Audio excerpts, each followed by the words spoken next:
ಜನಶ್ರೀ ನ್ಯೂಸ್ಗೆ ಸ್ವಾಗತ. ನಾನು ನಿತಿನ್ ಮಂಜುನಾಥ್. ಶಿವಮೊಗ್ಗದಲ್ಲಿ ಫುಟ್ಪಾತ್ ತೆರವುಗೊಳಿಸಿದ ಸಂಚಾರಿ ಪೊಲೀಸರು. ಶಿವಮೊಗ್ಗ ಮಹಾನಗರ ಪಾಲಿಕೆ ಅಧಿಕಾರಿಗಳು ಹಾಗೂ ಸಂಚಾರಿ ಪೊಲೀಸರು ಜಂಟಿ ಕಾರ್ಯಾಚರಣೆ ನಡೆಸಿ ನಗರದ ಆಲ್ಕೊಳ ಸರ್ಕಲ್ನಿಂದ ಡಿವಿಜಿ ಸರ್ಕಲ್ನವರೆಗೆ ಹಾಗೂ ಬಂಗಾರಪ್ಪ ರಸ್ತೆಯವರೆಗೆ ಫುಟ್ಪಾತ್ ಒತ್ತುವರಿ ತೆರವುಗೊಳಿಸಿದ್ದಾರೆ.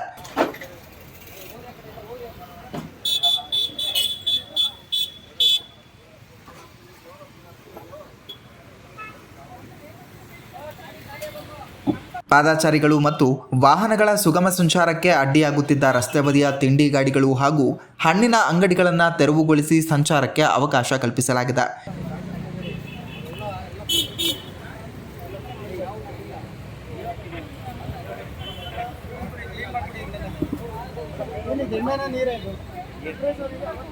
ಇದೇ ಸಂದರ್ಭದಲ್ಲಿ ಫುಟ್ಪಾತ್ ವ್ಯಾಪಾರಸ್ಥರಿಗೆ ಪರ್ಯಾಯ ಸ್ಥಳಗಳನ್ನು ನಿಗದಿಪಡಿಸಲಾಗಿದ್ದು, ಆ ಸ್ಥಳಗಳಲ್ಲಿ ಸ್ಥಳೀಯ ನಿವಾಸಿಗಳ ಸಂಚಾರಕ್ಕೆ ತೊಂದರೆಯಾಗದಂತೆ ವ್ಯಾಪಾರ ನಡೆಸಲು ಸೂಚಿಸಲಾಗಿದೆ.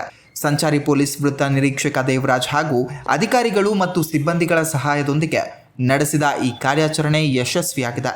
ಆಲ್ಕೊಳ ವೃತ್ತದಿಂದ ಬಂಗಾರಪ್ಪ ರಸ್ತೆ ಹಾಗೂ ಡಿವಿಜಿ ಸರ್ಕಲ್ವರೆಗೆ ರಸ್ತೆ ಒತ್ತುವರಿ ತೆರವುಗೊಳಿಸಲಾಗಿದೆ.